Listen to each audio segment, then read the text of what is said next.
Good morning. I'm Catherine Ross, and I am joined by Jim Cramer. We're joining you via Skype this morning in our efforts to practice social distancing. Jim, what's top of mind for you this morning? The Fed, they just kind of went nuts. They said, listen, by any means necessary. And here are the means. And what they did, if you want to measure what they really did, just hit up a thing called the HYG index. Okay. That's an index of high yield bonds. And it's up 4. It was so heavily shorted. It's up 81 now. I think you can go all the way back to I think you go to 85. And what's happened is that the Fed is saying, if there's a loan, a high yield bond, you're fine. But we understand that we got to stay out of the depression. We're going to err in favor of giving you credit and backing up the credit. We just have to do that because we have to avoid a depression. And that's what they took off the table today, was the depression, which is great because, depression's been on the table. It's been something that we have been constantly talking about. Jim, one number that we talked about all morning this morning was the jobless claims number, which came in, and now there's nearly 17 million people who don't have jobs this morning. Now, if no one's read your book who's watching this, they would know that you lived out of your car for a little while. And based on that, Jim, I want you to give some advice to our viewers who are worried about our finances. All right. When I lived out of my car, I had everything stolen from me, including my checkbook. And my account was closed out. And yet I still contributed when I got paid $10 to the Magellan Fund. And I did $10 Magellan Fund. I owed a lot of money to people. They all caught up with me. But I still kept investing. And it was small. But if you look at what it ended up being, you would say, you know what? This is amazing what you can do. So at a time even of just tremendous pressure on people, I'm urging you to put $10 away. Urging, no, maybe it's equivalent of $40 because $10 was a lot then. But do not give up the investing shit. I know that's your temptation. Give up something else because you cannot save for retirement with the level of interest you get in cash.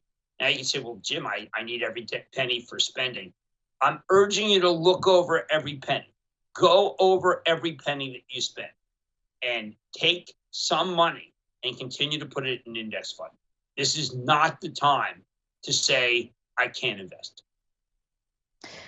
Let's follow up on our conversation from yesterday. I asked you about who could be the economic Dr. Fauci. This morning, we got actions from the Fed that they announced that they are putting $2.3 trillion to work in programs to support the economy. Now, based on that, Jim, do you think that Jerome Powell is the economic Dr. Fauci? No, because he doesn't want to be. I mean, it was great what he did, which is to say, all right, look, we'll backstop this and backstop that. But the economic Dr. Fauci either has to be someone from the military, because that person can assess what can be done away from healthcare, but knows healthcare, because there are people in the military that really understand healthcare, given the fact that when you're on the battlefield, healthcare is everything. Or you get a group of people, a group of really good business people together, and then you see who rises to the cream of the crop, and that person could be our Fauci. But we're not there yet. Have you, by any chance, had a chance to watch Tiger King on Netflix? Oh my God! So my wife is done it. Did you see the president was asked about it yesterday? Yes, I did. It was insane. I mean, it was like that guy must have wanted to get ratings for the president for his show. But no, I haven't watched Tiger King, and I've been watching Succession, and I love Succession. But I guess I got to watch Tiger King next. I think you do. So for those viewers who don't get the chance to work with Jim every day, when the Firefest documentaries came out, that was all Jim could talk about. And I feel like, Jim, I feel like that Tiger King might be your next Firefest. Really? Now, this is what, about animal, is it about animal health? It follows the story of a couple of different Carol Baskin, Joe Exotic, they own places that have tigers and other wildlife. Now, Joe Exotic has a private zoo. Carol Baskins actually has like a rescue. But it follows their story in a very interesting way.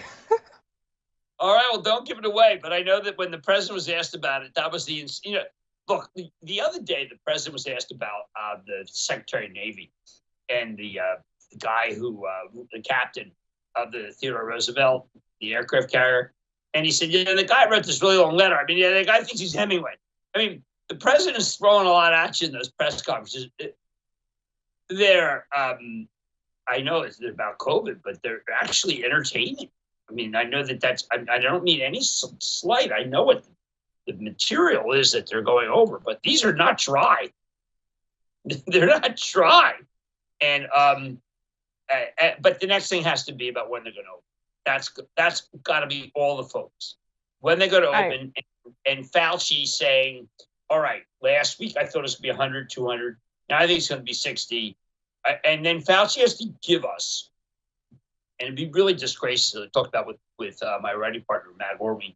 It would be a disgrace if they don't say, okay, look, employees everywhere, mask, mask, mask. Okay, just have. It would be, we now know that because you can make masks, as people are saying on Etsy, that everyone can get a mask. It doesn't have to be the ultimate N95. But I would say this, the CDC let us down because what they said was masks really don't need any good. They don't do much. And that was wrong. Well, here's what the mask does. It makes it so that I can't give something to you and you can't give something to me. Now, there's going to be exceptions. But right now, masks mean that a mask means basically that you're trying to not get it.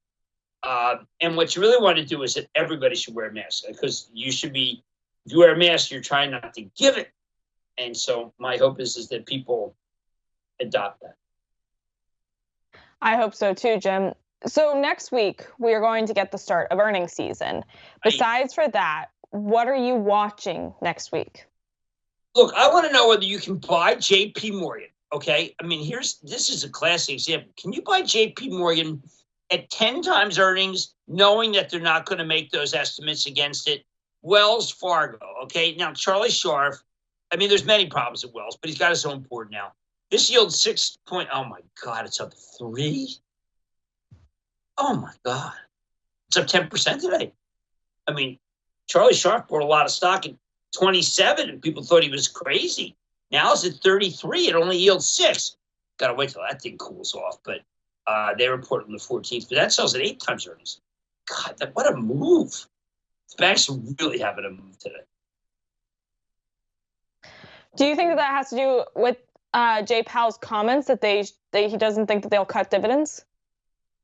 Yes, but also that he's backstopping a lot of their loans that people thought would be bad loans, so that their balance sheets, you suddenly start thinking Goldman's tangible book is real because those loans aren't going to go bad. That's really important. So Goldman up 9 at 186 is still a buy because it was at 250. All right, Jim, thank you for taking the time to join us today. Guys, thanks so much for watching. We are now heading over to our Action Alerts Plus Daily Rundown Show live over on actionalertsplus.com. And of course, keep sending in your questions, as always, to @ByCatherineRoss and @TheStreet on Twitter. I'm Catherine Ross, and we will see you next week.